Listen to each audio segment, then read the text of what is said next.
Puji Tuhan, shalom Bapak Ibu Saudara dikasih oleh Tuhan. Selamat hari Minggu, selamat kita berjumpa kembali dalam ibadah Raya GKTI Raja Dao. Bagaimana kabar Bapak Ibu Saudara semuanya? Saya harap kita semua tetap dalam lindungan Tuhan. Kita mau mulai ibadah kita saudaraku. Kita siapkan hidup kita siapkan seluruh aspek tubuh, jiwa dan roh kita memberikan yang terbaik bagi Tuhan pada pagi hari ini. Mari kita katakan sama-sama, pengorbananmu sempurna.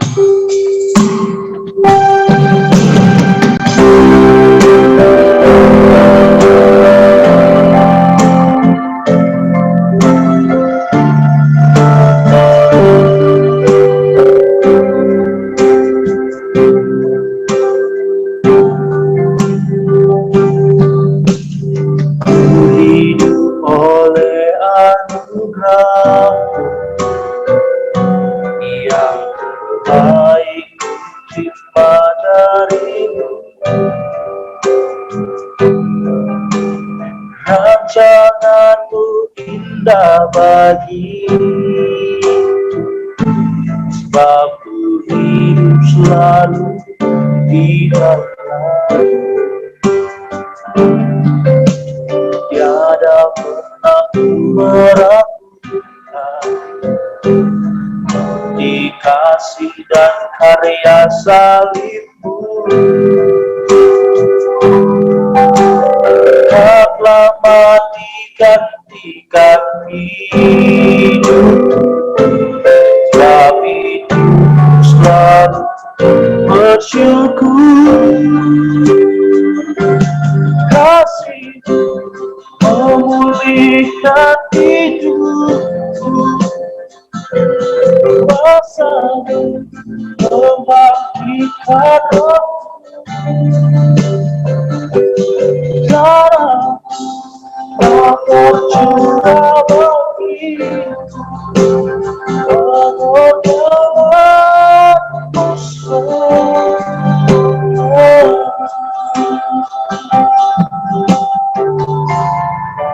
Kami bersyukur Bapa buat kasih dan kebaikan dalam hidup kami ya Tuhan. Pada awal berikan pujian ini saudaraku. Kita katakan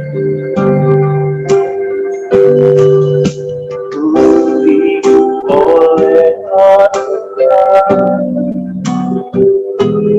yang terbaik ku terima darimu.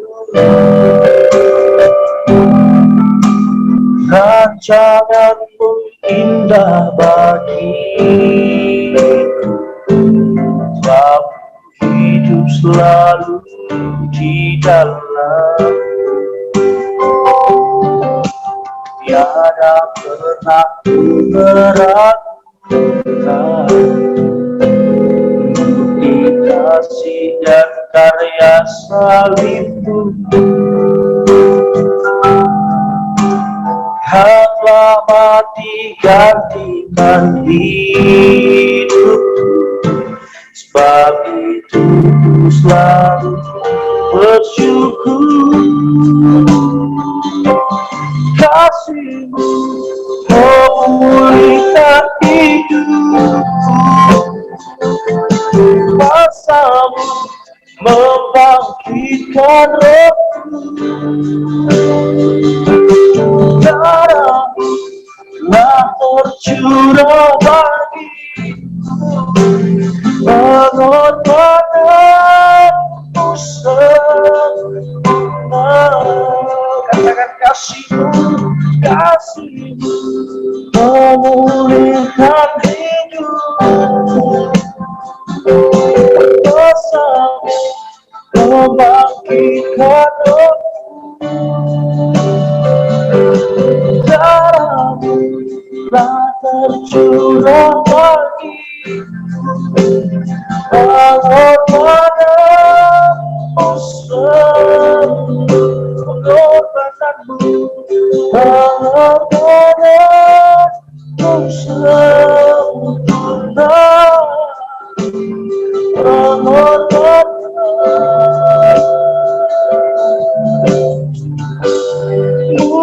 sempurna.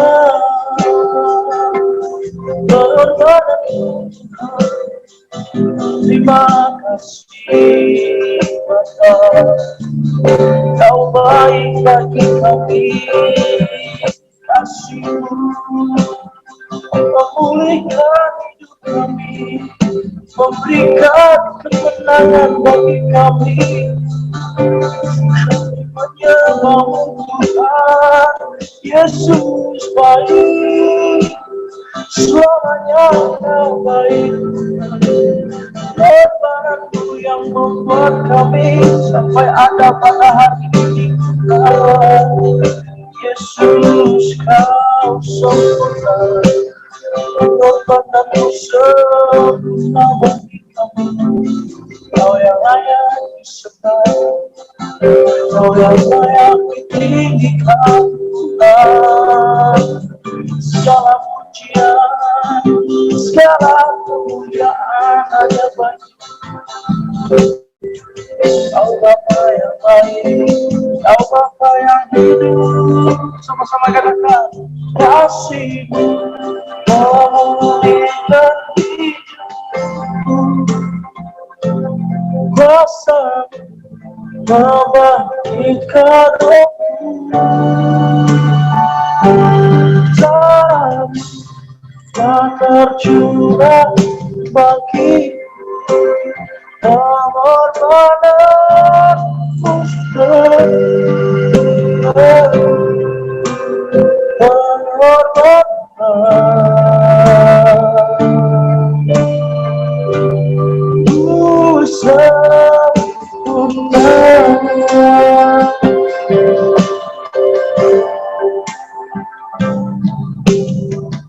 Benar Tuhan, pengorbanan-Mu sempurna bagi kami ya Yesus. Kami ada merasa pagi hari ini semua karena anugerah-Mu ya Tuhan. Kami mau lebih lagi memuliakan nama-Mu Tuhan pada pagi hari ini. Engkau berkati pada kami ya Tuhan Yesus, khususnya nanti buat firman-Mu yang akan ditaburkan Tuhan. Kiranya kami semua dapat mengerti dan menjadi berkat, menjadi pegangan dalam hidup kami ya Tuhan. Ini ibadah kami serahkan dalam tangan-Mu Bapa. Kami telah menyembah-Mu, telah memuji-Mu, kami mau memuliakan-Mu, bertepuk tangan bersorak-sorai untuk memuji nama-Mu Tuhan. Dalam nama Tuhan Yesus kami berdoa bersyukur. Amin. Baik saudaraku, kita kembali memuji Tuhan. Kita mau bersorak-sorai buat Tuhan.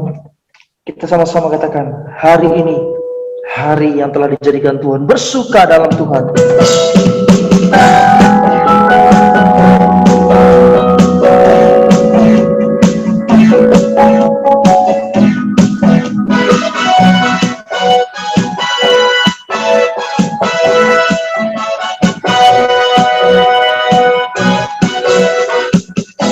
Hari ini hari yang telah dijadikan Tuhan, mari kita bersuka. Sekali lagi hari ini hari yang telah dijadikan Tuhan, mari kita bersuka di dalam Tuhan, di dalam Tuhan. Bersuka di dalam Tuhan,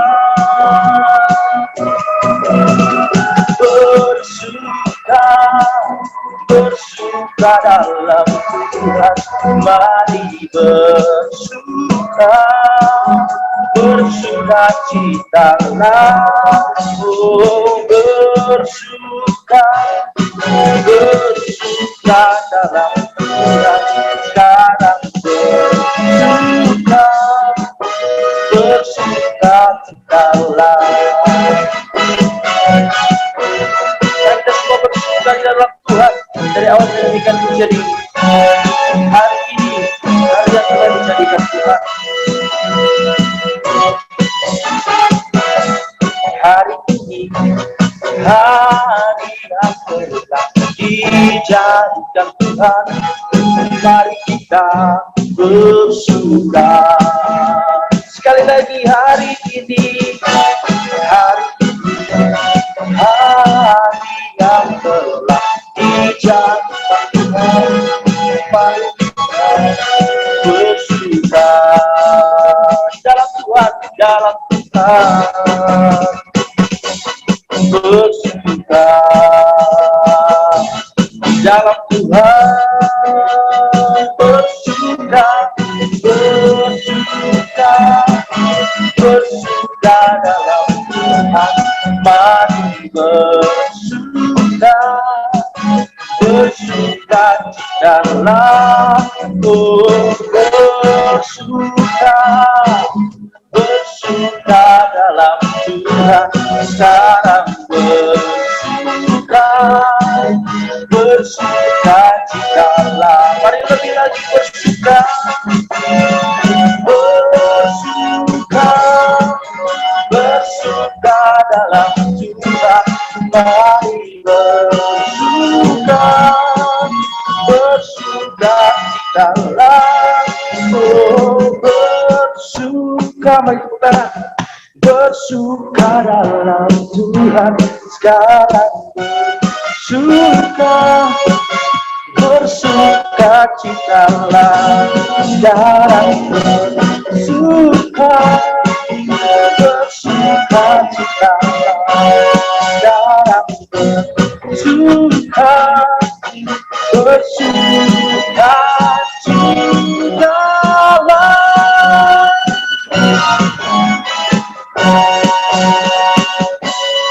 Saya percaya kita semua bersuka cita oleh karena sukacita Tuhan mengalir dalam hidup kita. Lebih lagi saudaraku, kita memuji Tuhan. Kita sama-sama katakan, Yesus kekasih jiwaku.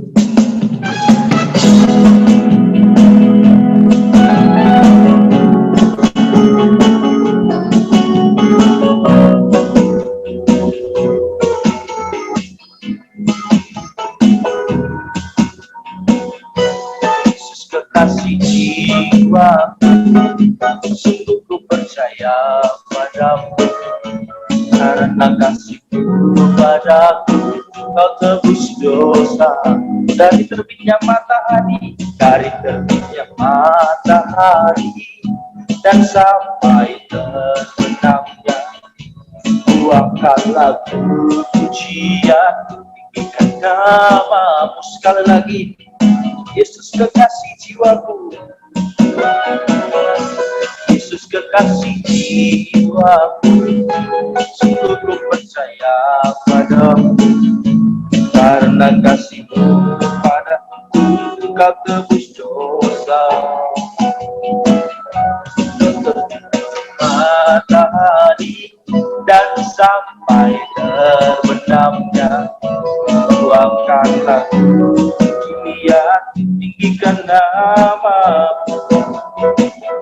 Dengan gendang puji, puji dengan kecapi, oh ku bernyanyi haleluya Yesus kekasihku. Dengan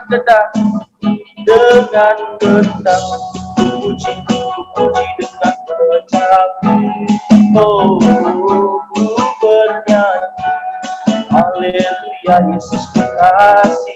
Sekali lagi, Yesus kekasih jiwaku, Yesus kekasih jiwaku, sungguh ku percaya padamu, karena kasihmu padaku, kau tebus dosa.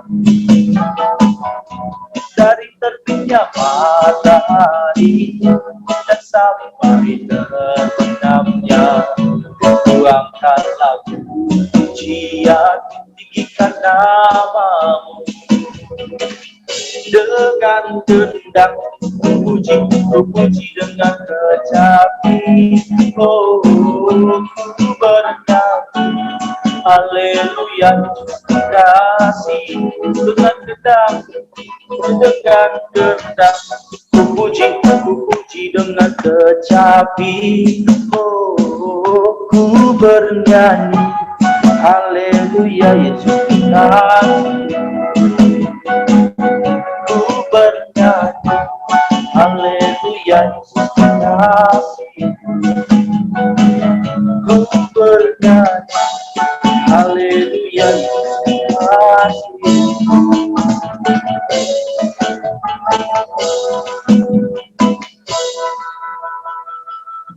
Puji nama Tuhan. Baik Bapak Ibu Saudara dikasih oleh Tuhan, saatnya kita akan mengakui pengakuan iman Rasul kita. Bersama-sama kita katakan, aku percaya kepada Allah, Bapa yang Maha Kuasa, langit dan bumi, dan kepada Yesus Kristus, anaknya yang tunggal, Tuhan kita, yang dikandung daripada Roh Kudus, lahir dari anak darah Maria, yang menderita di bawah pemerintahan Pontius Pilatus, disalibkan, mati dan dikuburkan, turun ke dalam kerajaan maut, pada hari yang ketiga bangkit pula dari antara orang mati, naik ke surga, duduk di sebelah kanan Allah, Bapa yang Maha Kuasa, dan akan datang dari sana untuk menghakimi orang yang hidup dan yang mati. Aku percaya kepada Roh Kudus, gereja yang kudus dan am, persekutuan orang kudus, pengampunan dosa, kebangkitan daging, dan hidup yang kekal. Amin. Tiba saatnya kita akan mendengarkan firman Tuhan pada pagi hari ini. Kita siapkan hidup kita, saudaraku, sambil kita nyanyikan pujian yang kita katakan, apapun yang terjadi dalam hidupku.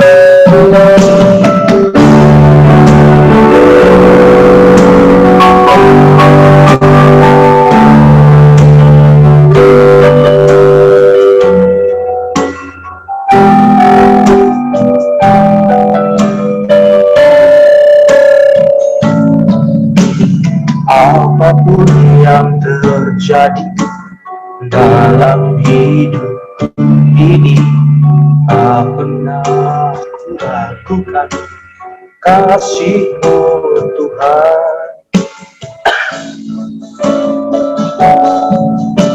Lewat gunung yang tinggi, dalam lembah curam, tak pernah ragukan janji-Mu Tuhan. Sekali lagi, apapun yang terjadi,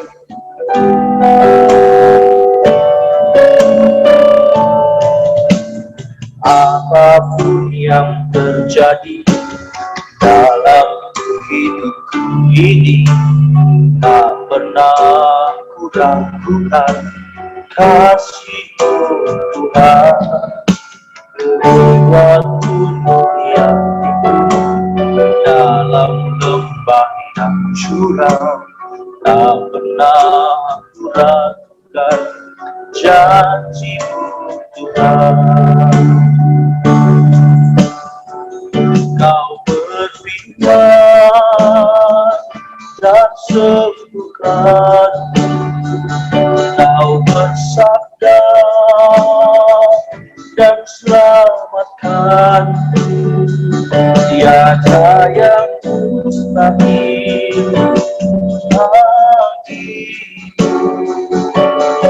Yesus, ku percaya padamu.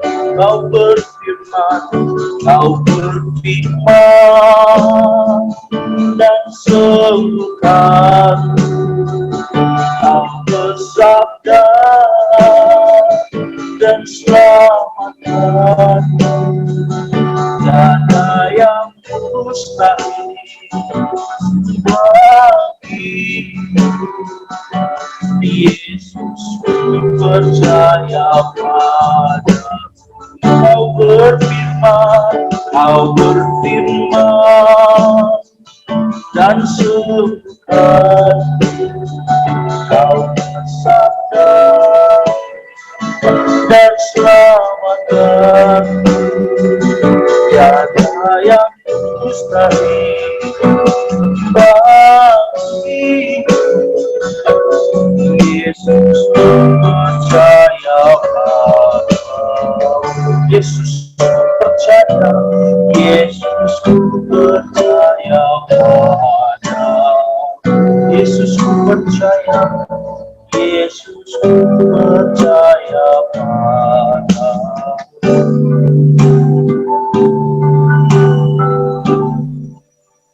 Mari kita bersatu di dalam doa.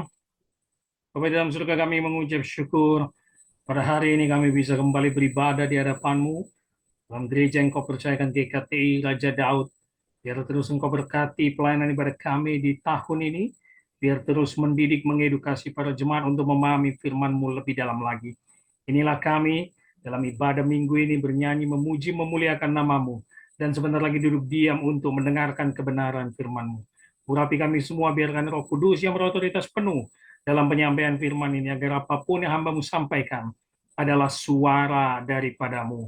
Pakai hamba-Mu Tuhan, yang penuh dengan keterbatasan dan dosa ini, agar bisa memberkati banyak jemaat untuk memahami firman-Mu, supaya mereka bisa melakukannya dalam kehidupan sehari-hari. Dimuliakan, ditinggikan nama-Mu, melalui perantaraan nama Yesus Kristus, dan persekutuan dengan Roh Kudus. Kami siap menyambut kebenaran firman-Mu. Amin. Shalom Bapak Ibu Saudara, selamat hari Minggu untuk kita semua. Puji Tuhan, hari ini kita kembali lagi beribadah di dalam ibadah minggu kita di minggu kedua di bulan Januari 2023. Tidak terasa, kita kemarin 1 Januari dalam awal tahun melakukan ibadah online yang dibawakan oleh Evangelis Romi, dan sekarang kita juga masih online karena kemungkinan nanti di Februari, ya, tepat 4 tahun usia GKTI Raja Daud, kita akan memulai terus ibadah offline tatap muka di gedung gereja kita di Cililitan, Jakarta Timur. Oleh karena itu, dukung terus dan doakan supaya pelayanan kita semakin maju di tahun 2023. Baik, hari ini kita akan kembali melanjutkan cerita lama, tugas lama kita, yaitu eksposisi Injil Markus yang sudah berjalan 2 tahun, ya, 1,5 tahun lebih menuju 2 tahun, dan kita harap salah satu resolusi kita di 2023 adalah menyelesaikan eksposisi Injil Markus, karena tinggal 6 pasal lagi, ya. Sekarang kita melanjutkan bagian yang sudah terhenti dari tahun lalu 2022, yaitu Markus pasal 10 ayat 41 sampai 45, tepat sebelum perikop terakhir tentang Bartimeus, ya. Itu adalah akhir dari perikop pasal 10 nanti Injil Markus, Bartimeus. Dan sekarang adalah bagian kedua, yaitu Markus pasal 10 ayat 41 sampai 45 kita selesaikan pada minggu hari ini, yang dimana kalau kita flashback sedikit, Bapak Saudara bisa menonton kembali di YouTube GKTI Raja Daud, yaitu tentang murid, yaitu Yohanes dan Yakobus bertanya posisi di sebelah kiri dan sebelah kanan. Bahkan mereka mengajak ibu mereka untuk membuat Yesus betul-betul menjamin posisi mereka, bahwa mereka harus hebat, berkuasa, sejajar dengan Yesus, kelak di kerajaan Allah. Tetapi Yesus menasihati mereka, Yesus mendidik mereka, bahwa yang penting adalah melayani, bukan memerintah. Itu adalah bagian pertama di sebelum ayat 41 yang akan kita bahas pada hari ini. Baik, kita akan mulai Markus pasal 10 ayat 41. Seperti biasa kita akan perhatikan ayat demi ayat dan menggalinya lebih dalam, eksposisi. Saya bacakan untuk kita semua. Markus pasal 10 ayat 41. Mendengar itu, ke-10 murid yang lain menjadi marah kepada Yakobus dan Yohanes. Pihak pertama dari cerita ini, kalau kita bisa mau flashback di bagian pertama awal, adalah Yohanes, Yakobus, Yesus. Ya, itu adalah pihak-pihak yang ada di dalam setting cerita ini, yang dimana Yakobus dan Yohanes memberanikan diri untuk meminta bahwa posisi mereka di sebelah kiri dan kanan Yesus dalam kerajaan Allah. Bahkan di dalam Injil lain dikatakan mereka membawa ibu mereka supaya membujuk Yesus memastikan posisi mereka untuk sama-sama memerintah dari kerajaan Allah. Dan sekarang ada pihak berikutnya dalam setting yang baru. Setelah Yesus menasihati Yakobus dan Yohanes bahwa yang terpenting adalah melayani bukan memerintah, maka sekarang yang muncul adalah murid-murid yang lain atau ke-10 murid lainnya. Karena yang datang pertama ke Yesus itu dua murid, Yakobus dan Yohanes. Ini murid-murid terdekat mereka, ya. Murid terdekat Yesus, Yakobus dan Yohanes. Dan sekarang dikatakan dari ayat 41, mendengar itu ke-10 murid lain menjadi marah kepada Yakobus dan Yohanes. Coba garis bawahi kalimat menjadi marah. Ini tumben, ya. Kok kayaknya mereka kali ini waras berpikir bahwa permintaan Yakobus dan Yohanes itu aneh. Kok kayaknya ke 10 murid sekarang kayaknya membela Yesus dan kayaknya sudah paham ajaran Yesus bahwa bukan untuk memerintah, melainkan melayani. Kok mereka marah sama Yakobus dan Yohanes? Ternyata tidak ya Bapak Ibu Saudara.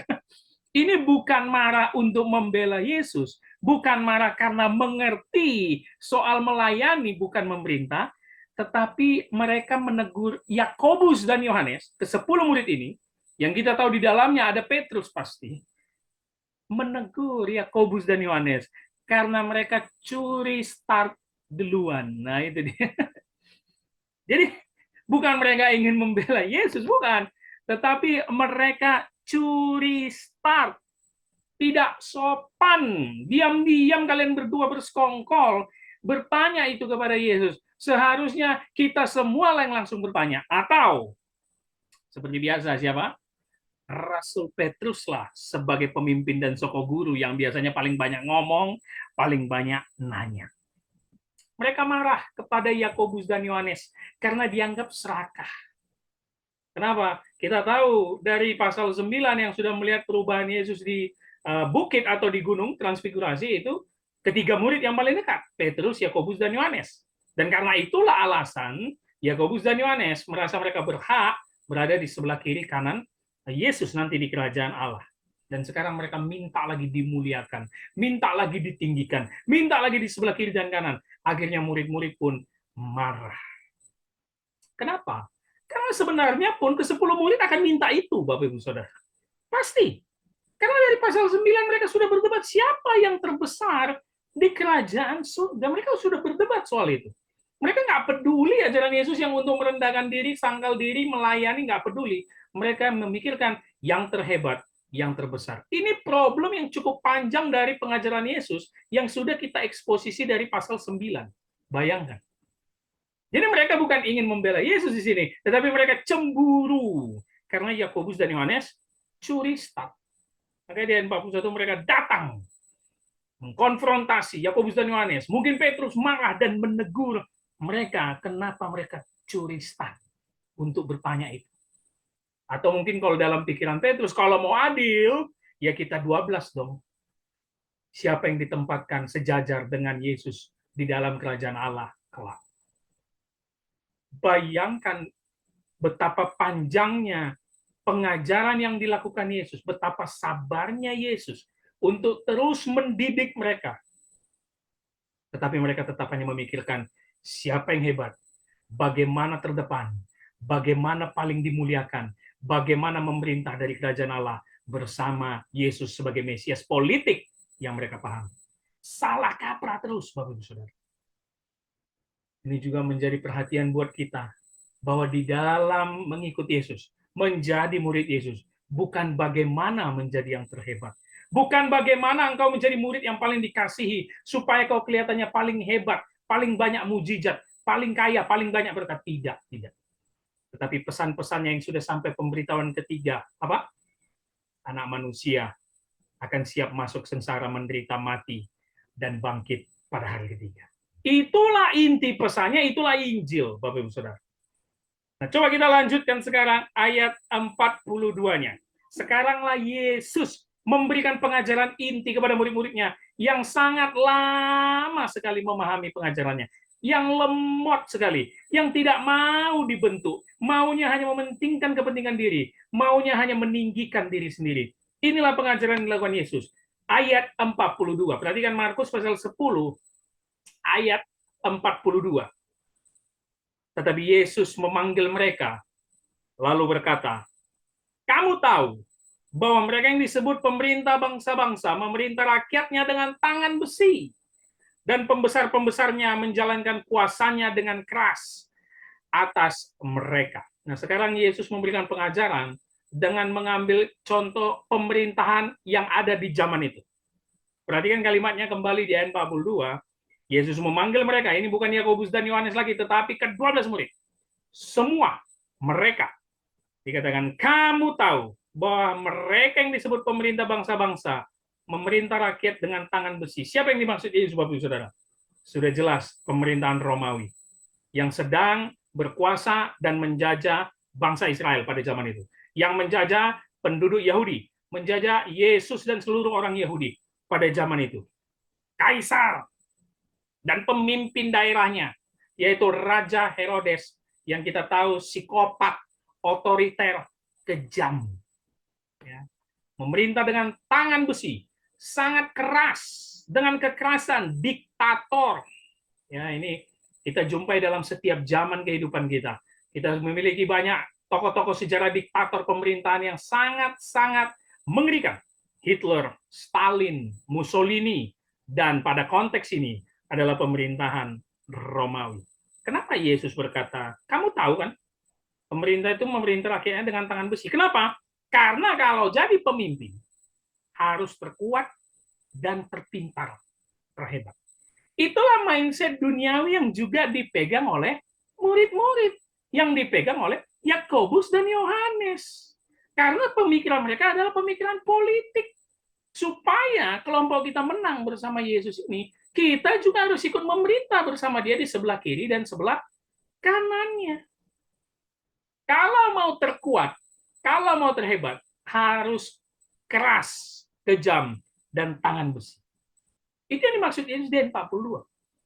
Pemerintahan duniawi atau yang menjajah mereka pada konteks itu yaitu Romawi memiliki kekuatan superpower menaklukkan seluruh bangsa di daerah-daerah mereka.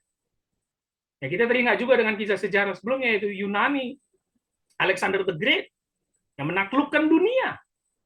Ya, Helenisme dilakukan di hampir seluruh dunia, harus memakai bahasa Yunani. Sangat hebat dan luar biasa. Itulah pola pemerintahan dunia. Hukum rimba. Yang terkuat, dia yang berkuasa, dia yang menang.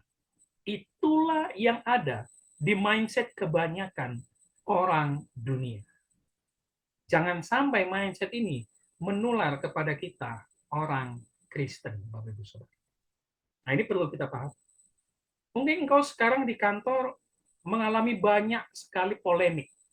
Banyak politik di kantormu dalam pekerjaan. Nggak masalah.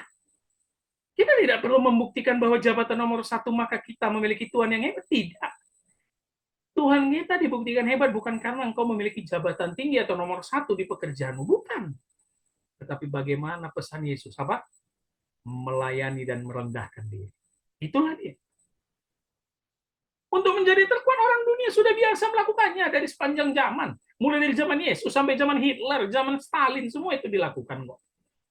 Tetapi di sini Yesus mengajarkan murid-muridnya dan juga mengajarkan kita, Bapak Saudara. Bukan itu yang dimau oleh kerajaan Allah. Itu dimau oleh kerajaan dunia. Tetapi kerajaan Allah tidak mau seperti itu. Kita lihat apa yang dikatakan Yesus di ayat 43. Kelanjutannya.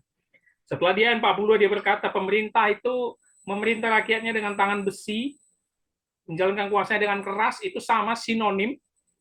Tetapi di sini dia perbedaannya dengan kita, Bapak Saudara. Ayat 43 perhatikan baik-baik, ini menjadi intinya. Ayat 43. Tidaklah demikian di antara kamu. Wah, menarik kalimatnya. Tidaklah demikian di antara kamu. Barang siapa ingin menjadi besar di antara kamu, hendaklah ia menjadi pelayanmu. Menarik. Tidaklah demikian di antara kamu, tidaklah untuk kamu. Artinya Yesus menunjuk kepada murid-muridnya, yang artinya dia menunjuk kepada orang percaya, yang artinya dia menunjuk kepada kita semua. Tidaklah untuk kamu, tidaklah untuk pengikutku, tidaklah untuk Kristen. Itu yang ingin dikatakan Yesus. Lalu apa yang diajarkannya? Barang siapa ingin menjadi besar di antara kamu, hendaklah ia menjadi pelayanmu. Ini nggak masuk akal. Kenapa nggak masuk akal? Karena kalau kita perhatikan gaya bahasanya dan konteksnya, bagaimana tadi kita bercerita, untuk bisa menjadi terkuat, terhebat, terpintar, engkau harus memiliki power dan kekuasaan di dunia ini. Tetapi ajaran Yesus berbalik arah, menentang ajaran normal dunia ini. Bagaimana mungkin engkau besar, tapi kau pelayan? Itu nggak mungkin, Bapak Saudara. Ya. Ini ajaran yang bertolak belakang dengan logika duniawi. Kalau mau jadi besar ya mana mungkin pelayan. Harus memerintah, kan gitu. Tetapi Yesus bilang enggak. Barang siapa yang ingin besar di antara kamu, hendaklah ia menjadi pelayan. Karena logika dunia, kalau kita pakai saja di dalam situasi kerja kita setiap hari. Mohon maaf ini, cleaning service. Datang ke kantor atasannya, manajer. Dia membersihkan semua itu. Disuruh ambil ini, ambil. Disuruh bikin kopi, bikin. Berarti yang lebih rendah siapa? Pelayan. Itu sudah pasti. Karena yang disuruh-suruh. Tetapi, logika itu dibalik Yesus. Kerajaan Allah, logika kerajaan Allah berbeda dengan logika kerajaan dunia. Kalau kerajaan dunia, logikanya seperti itu. Yang terkuat, yang terhebat, yang tertinggi, yang memerintah. Tetapi kerajaan Allah, mau menjadi besar, harus jadi pelayan. Diakonos. Harus jadi pelayan. Apa arti diakonos? Aktif melakukan sesuatu. Aktif melakukan sesuatu. Kalau bisa saya ambil ilustrasi yang sangat sederhana, seperti bagaikan koki atau chef di restoran. Kita ini pelayan, waiters. Aturan itu sudah dibuat, ya, sudah dibuat di dalam restoran itu. Dan itulah firman Tuhan atau Alkitab yang kita pegang dan kita percayai. Dan kita tinggal menyajikannya ke orang lain. Kita bukan chef. Yang memberikan semuanya itu chef, yaitu Allah itu sendiri. Kita hanya pelayan atau waiter untuk menyampaikan apa yang sudah disajikan Allah, yaitu firman Tuhan, yaitu Alkitab, kepada banyak orang. Itulah engkau terbesar di mata Allah. Engkau terbesar di kerajaan surga. Kalimat ini sangat paradoks sekali. Yesus menentang pola dunia. Di mata Allah, yang terbesar, yang paling banyak melayani. Saya ulangi, Bapak Saudara. Di mata Allah, yang terbesar, yang paling banyak melayani kepada Tuhan, kepada sesama. Sering sekali saya berbincang-bincang dengan rekan-rekan di kantor atau perusahaan, ya, rekan-rekan saya yang masih aktif. Sering sekali mereka memakai ilustrasi bos, BOS, ya, dengan leader, perbedaannya. Mereka sering menggerutu begitu, ya. Kalau pemimpin di kantor itu kayak bos. Kenapa? Bos itu kerjanya nyuruh doang. Gitu ya. Nyuruh doang, nggak ada solusinya. Nggak pernah memperhatikan apa yang kami butuhkan. Nggak pernah mendengarkan keluhan kami. Bos, yang penting capai target. Berbeda dengan leader. Leader itu ikut terjun juga ke lapangan. Mengetahui kondisi lapangan. Mengetahui permasalahan dari anak buahnya. Sehingga dia tahu bagaimana menemukan solusi bersama dengan anak buahnya. Sama-sama menderita. Nah, itu adalah ilustrasi yang sering dipakai oleh orang kantor. Perbedaan bos dengan leader. Begitu juga lah kita, orang percaya. Tidak ada waktu kita untuk memerintah, tetapi kita harus melayani. Memberikan pelayanan yang terbaik untuk Tuhan dan sesama. Kalau pola dunia menghalalkan segala cara untuk mencapai yang terbaik, tidaklah demikian dengan kita. Biarkan orang dunia mencapai posisi yang terbaik, yang terhebat, menjadi pemimpin dengan gaya apapun. Tetapi kita melayani yang terpenting. Yesus adalah role model utama dalam soal diakonos, memberikan pelayanan. Aktif melayani, sehingga dia terbesar. Dia melayani orang miskin, sakit kusta. Dia selalu dekat dengan orang-orang yang terpinggir. Dia menembus budaya dan cara sosial pada zaman itu yang mengasingkan orang berpenyakitan, yang membuang orang-orang dari bait Allah kalau ada kasus. Tetapi dia datang dan merangkul semua dan memberikan pengajaran yang terbaik untuk mereka. Buat apa kita sukses di dalam pekerjaan kita, Bapak-Ibu Saudara, tetapi kita dibenci oleh semua orang di sekeliling kita? Buat apa kau menjadi bos, direktur, tetapi bawahanmu selalu ngomongin engkau di belakang karena sikapmu yang tidak baik? Buat apa engkau pemimpin di kantor, pemimpin di politik, atau bahkan di gereja, tetapi tidak pernah melakukan pelayanan di dalam keluarga yang menjadi pelayanan inti, tidak pernah melakukan pelayanan kepada orang-orang pinggiran, tidak pernah memperhatikan keadilan sosial di sekitarmu dan di tempat engkau berada, Bapak-Ibu Saudara? Buat apa? Kita juga harus bersikap aktif seperti Yesus melayani untuk menciptakan keadilan sosial supaya tidak banyak lagi korban-korban yang terpinggirkan. Salah satu contoh yang selalu saya pakai adalah Rasul Paulus, orang yang eksklusif, hebat, kaya, pintar, punya jabatan. Tetapi ketika menjadi pelayan Yesus, menjadi pelayan Kristus, hidupnya sangat luar biasa, sepenuhnya melayani Tuhan dalam kondisi yang tidak mengenakan. Itulah yang harus dilakukan oleh kita.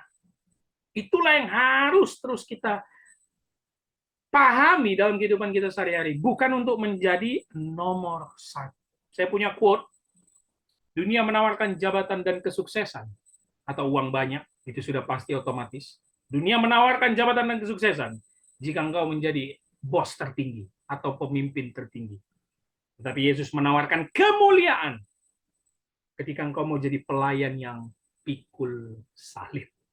Saya ulang, dunia menawarkan jabatan dan kesuksesan, uang banyak berlimpah ketika engkau menjadi pemimpin yang hebat dan tertinggi. Tetapi Yesus menawarkan kemuliaan ketika engkau mau menjadi pelayan yang pikul salib. Tidak ada mahkota tanpa penderitaan. Nah, itu dia. Melayani sakit, tapi maju terus, karena itulah ciri khas Kristen. Kita lanjutkan 44-nya, Bapak Saudara.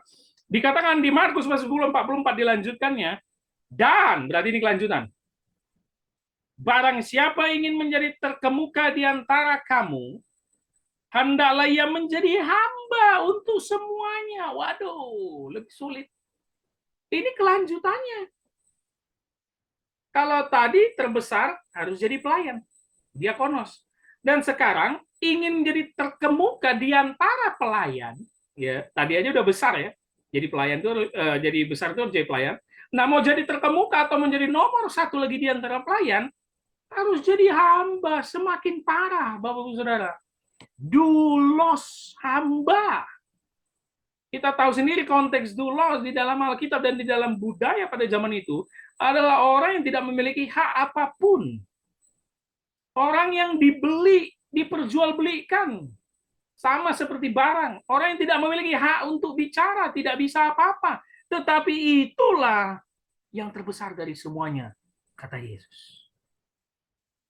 Artinya apa yang mau disampaikan Yesus? Teruslah berlomba-lomba merendahkan diri untuk melayani. Dari pelayan menuju hamba menjadi semakin berat, tetapi perendahan diri inilah yang dimau oleh kerajaan Allah. Sebagaimana Allah itu sendiri merendahkan diri mengambil rupa manusia, yaitu Yesus Kristus. Yes. Ini sindiran dan teguran untuk Yakobus dan Yohanes. Kau mau masuk kerajaan Allah, mau di kiri kanan. Yang menjadi rajanya saja merendahkan diri. Lo kau pikir kau bisa memerintah? Lo tidak. Itu pola dunia. Yang pemilik kerajaan Allah saja, yang pemilik kerajaan surga saja, mengambil rupa manusia, merendahkan diri loh, menjadi sama loh. Kok kalian malah mau memerintah? Itu yang Yesus ingin sampaikan. Tidak, harus menjadi pelayan, bahkan hamba. Doulos selalu lekat dengan Kyrios. Hamba tidak pernah lepas dengan Tuhan. Tuan. Artinya apa? Engkau hanya berbuat sesuatu kalau diperintahkan oleh Tuanmu. Artinya apa? Hai Yakobus dan Yohanes dan murid-murid yang lain, engkau ikuti perintahku, ikuti firmanku, maka engkau akan masuk ke dalam kerajaan Allah. Bukan mengikuti pola duniawi, bukan mengikuti politik-politik Mesias yang mereka inginkan supaya mengusir penjajahan Romawi. Tidak sama sekali. Harus menjadi budak dan pelayan. Itulah yang terbesar. Bapak Saudara, kita harus menjadi hamba Tuhan. Kita harus menjadi hamba Tuhan. Bukan hamba uang, hamba jabatan, hamba kekuasaan. Bukan. Hamba Tuhan. Menjadi budak Tuhan, bukan budak perusahaan. Nah, budak korporat. Bukan. Menjadi budaknya Tuhan. Kita nggak punya hak apa-apa. Tetapi kita memiliki Tuhan yang sangat baik, yang luar biasa. Yang sudah memberikan kita segala. Itulah yang harus dilakukan. Menjadi hamba. Dan Yesus mempraktekkan itu, mencuci kaki. Itu sudah jelas pekerjaan hamba. Pada konteks zaman itu, mencuci kaki adalah pekerjaan hamba. Maka kita juga harus terus merendahkan diri. Maka kita harus juga terus melayani kepada siapapun. Melayani semakin rendah dan semakin bawah. Bahwa seperti apa yang dikatakan oleh Yohanes Pembaptis, biarlah aku semakin berkurang, dia semakin bertambah. Biarlah kita semakin mengikis diri, Bapak Saudara, tidak memiliki apa-apa. Nama Yesus semakin dipermuliakan. Itulah ajarannya kepada murid-muridnya yang terus ingin menyombong. Dan inilah untuk kita juga yang berpikir bahwa hidup ini hanya ingin menjadi nomor satu, ingin punya jabatan tertinggi. Tidak merendahkan diri. Tapi prakteknya, terkadang kita bukan menjadi budak atau pelayan. Coba kita sadari, kita renungkan. Kita bukan menjadi budak atau pelayan. Kita menjadi Tuhan atas Tuhan. Gitu ya. Malah terkadang Tuhan Yesus itu yang kayak budak kita buat. Gitu loh. Nyari dia itu kalau ada maunya aja gitu loh. Kalau tiba ada sakit baru berdoa, doa puasa, minta mujizat didatangkan gitu loh. Kalau pengen mencapai sesuatu, pengen ada ujian kenaikan jabatan, baru nyari Tuhan gitu loh. Kalau mau pergi kemana-mana gitu, baru berdoa. Padahal sama ini nggak pernah doa, tetapi kalau ada mau perjalanan jauh gitu ya, takut naik pesawat, baru doa, Tuhan lindungi perjalanan kami. Jadi Yesus itu kayak satpam.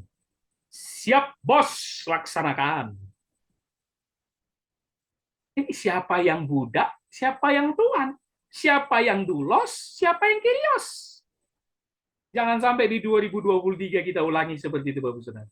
Jangan cari Tuhan kalau ada maunya saja. Jangan sampai itu terjadi. Jangan. Tuhan itu bukan tukang suruh kita, bukan. Berikan aku berkat, berikan.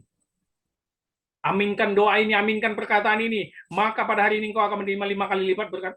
Enak aja. Emang Tuhan itu dukun apa? Jangan sampai itu kita ulangi. Itu teologi yang parah sekali. Kalau menjadikan Tuhan hanya tukang suruh. Tapi biarlah kita yang terus menjadi budaknya. Yang tidak memiliki hak apa-apa. Selain mentaati perkataan dan perintahnya. Dan ditutup ayat 45, Bapak Saudara. Perhatikan ayat 45. Karena anak manusia juga datang bukan untuk dilayani.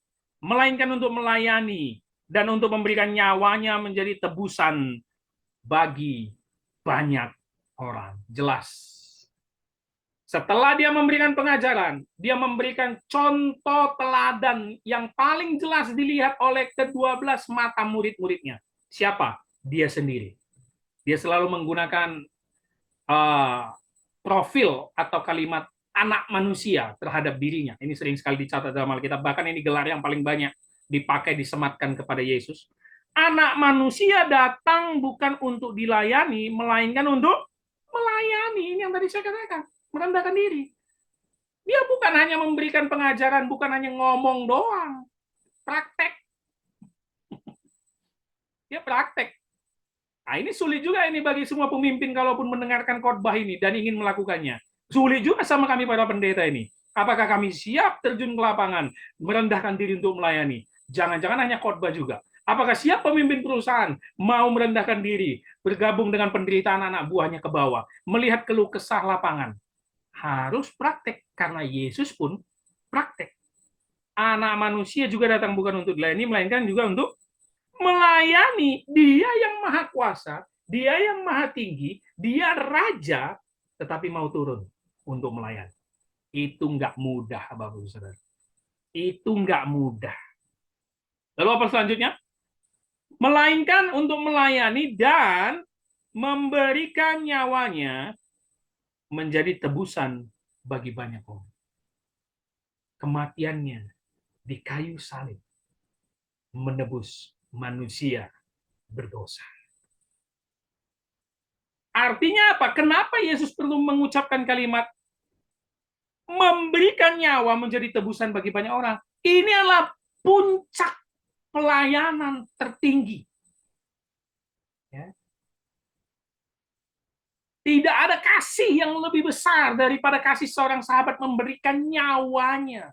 Ini puncak kasih terbesar, Bapak Saudara. Unconditional love.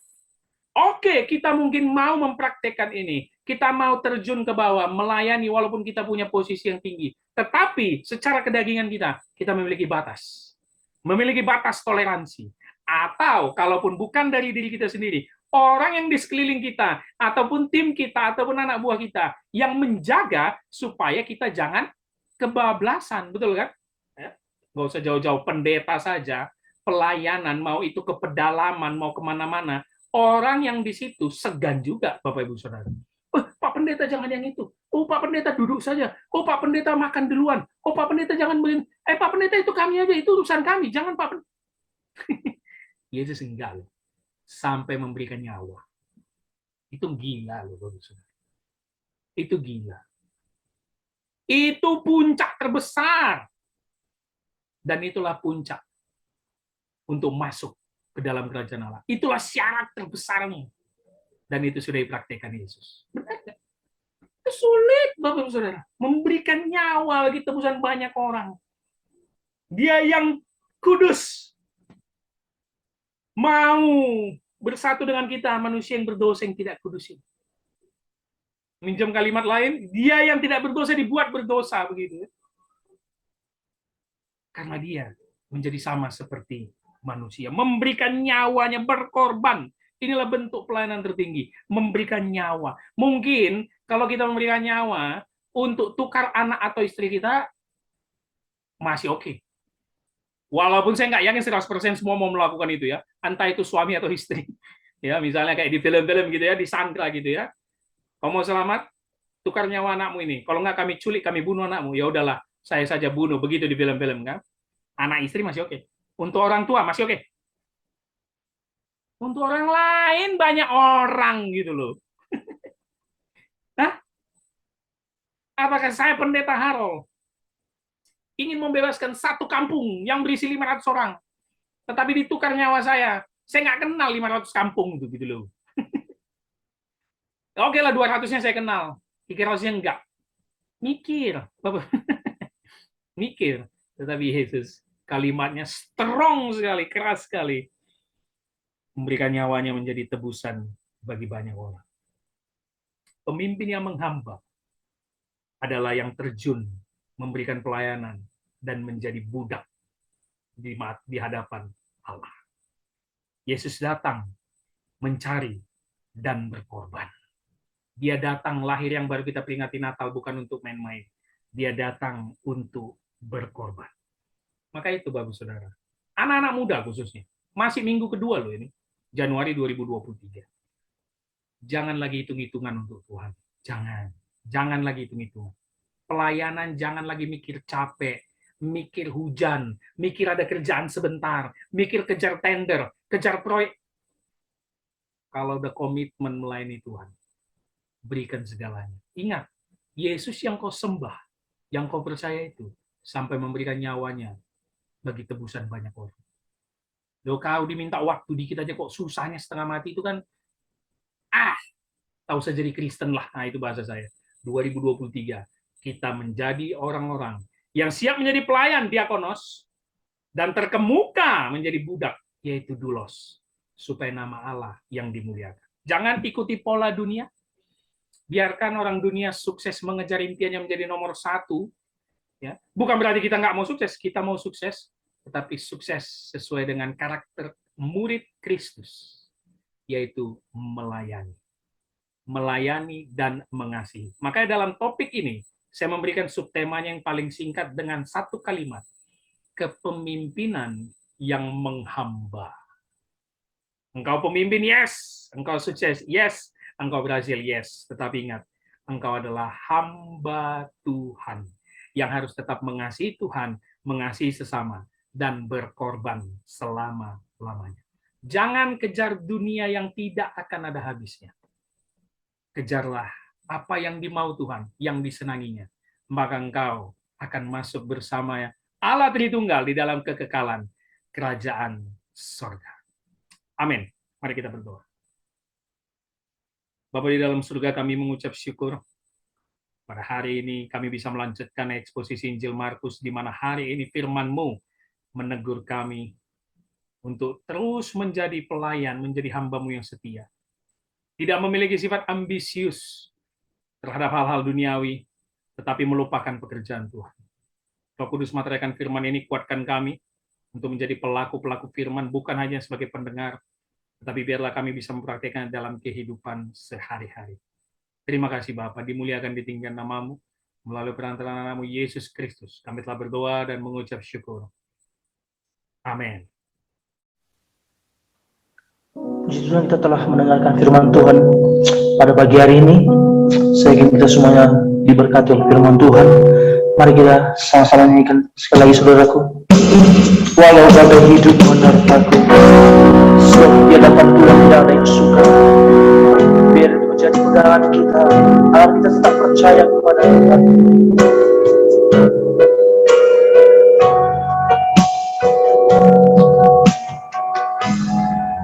Tak ada yang suka,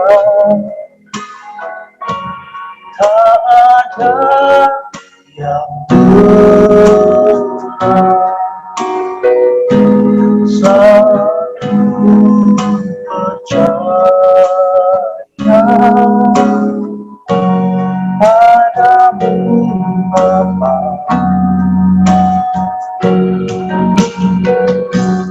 Apa yang mustahil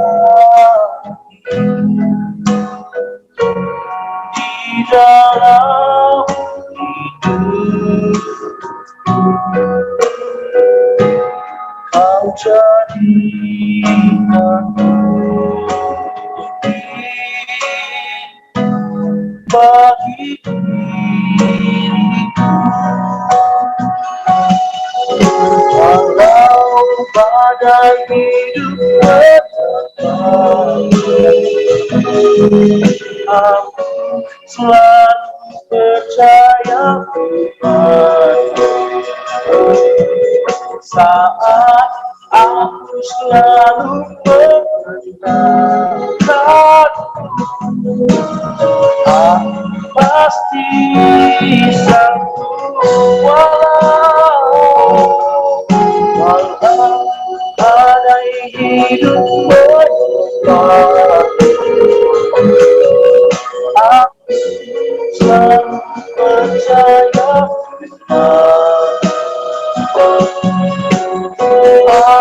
aku selalu mengandalkan, aku pasti sanggup, aku pasti sanggup, aku pasti sanggup, aku pasti sanggup.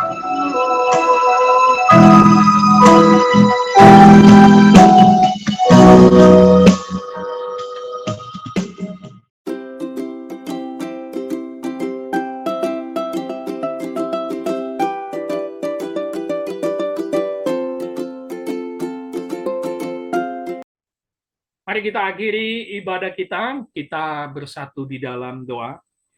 Bapa di dalam surga, kami mengucap syukur pada hari ini kami bisa memuji, memuliakan nama-Mu, bernyanyi, untuk meninggikan nama-Mu. Biarlah nyanyian pujian kami menjadi dupa yang harum di hadapan-Mu, menjadi kesukaan di hadapan-Mu. Dan firman yang ditabur pada hari ini menjadi kekuatan kami, menjadi pedoman hidup kami untuk melakukan kehidupan kami sehari-hari. Terima kasih Bapa, biarlah ibadah ini menyenangkan-Mu, dan biarlah ibadah ini terus membuat kami semakin dekat dengan Engkau, bergantung kepadamu di awal tahun baru ini. Kuatkan kami selalu Bapa untuk berpengharapan kepadamu, tidak berpengharapan kepada pemikiran sendiri, kekuatan diri sendiri, apalagi kepada orang lain. Terima kasih Bapa, hamba-Mu berdoa, buat tangan-tangan yang sudah memberi persembahan. Berkatilah semua orang yang membantu pelayanan GKTI Raja Daud, yang memberikan persembahan dan perpuluhan. Apapun yang menjadi pergumulan mereka, kiranya Bapa yang memberkati keluarga mereka, pekerjaan mereka, usaha mereka, dan setiap pergumulan mereka kiranya Bapa jawab sesuai dengan waktu dan kehendak-Mu. Hamba-Mu berdoa buat pelayanan GKTI Raja Daud di tahun 2023 ini, segala visi, misi, dan programnya kami serahkan ke dalam tangan-Mu. Kami hanya alat-Mu, pakailah kami dengan setia, dengan dahsyat dan luar biasa, untuk tetap melayani di gereja yang Kau percayakan ini, mengajarkan kebenaran firman Tuhan lebih dalam, dan membawa banyak jiwa datang kepada Kristus. Terima kasih Bapak, hamba-Mu berdoa buat siapapun, saudara kami, teman kami, keluarga yang mungkin dalam keadaan sakit, yang belum bisa bekerja, beraktivitas, atau beribadah di awal tahun ini. Kiranya tangan Bapa yang menyembuhkan, menjamah mereka, agar mereka bisa pulih kembali, beraktivitas seperti biasa, bekerja, dan bisa bertemu dengan saudara seiman beribadah setiap minggunya. Terima kasih Bapak, hamba-Mu berdoa buat bangsa kami, bangsa Indonesia. Kiranya tangan Bapak yang memberkati pemerintahan bangsa Indonesia, dari pusat sampai daerahnya, khususnya menuju tahun-tahun politik ini, agar tercipta keadilan sosial di seluruh rakyat Indonesia. Bapak yang memberkati pemerintahan ini agar bersikap adil, jujur, dan tegas untuk memajukan rakyat Indonesia. Dan kepada kami anak-anak-Mu, umat-Mu di tengah-tengah bangsa ini, biarlah kami menunjukkan bahwa kamilah garam dan terang dunia untuk menampilkan karakter Kristus kepada banyak orang, sehingga banyak lutut bertelut, lidah mengaku, hanya Yesuslah satu-satunya Tuhan dan Juru Selamat dunia. Terima kasih Bapak, kami siap menerima berkat daripada-Mu. Mari jemaat Tuhan dimanapun berada, sebelum kita menerima berkat Tuhan, kita sama-sama berdoa, doa yang diajarkan oleh Tuhan Yesus.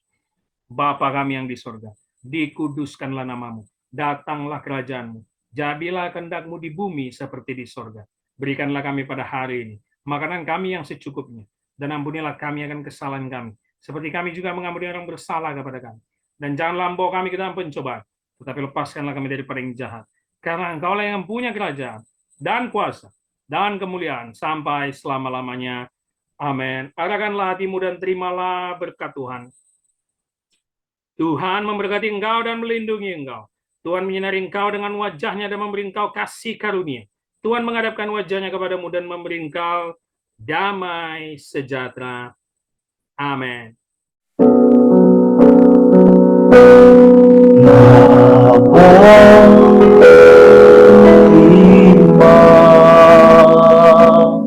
Kasih Bapa,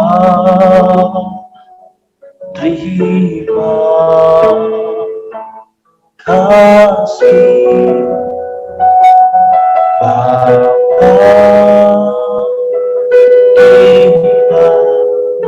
Bapa di dalam surga, ku berterima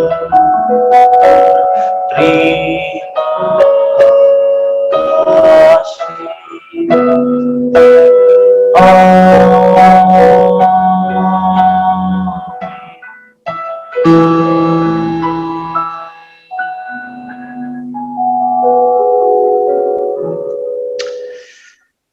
Puji Tuhan, demikian rangkaian ibadah kita pada pagi hari ini, saudaraku. Saya yakin dan percaya kita semua diberkati oleh ibadah kita pada pagi hari ini. Tetaplah kita setia dalam beribadah, khususnya masih dalam ibadah online ini, karena kita tidak jemu-jemu untuk terus menonton live kita yang ada di YouTube GKTI Raja Daud setiap hari Minggu. Buat jemaat tetap semangat, jangan pantang menyerah, dan salam sehat selalu. Tuhan Yesus memberkati kita semuanya. Shalom.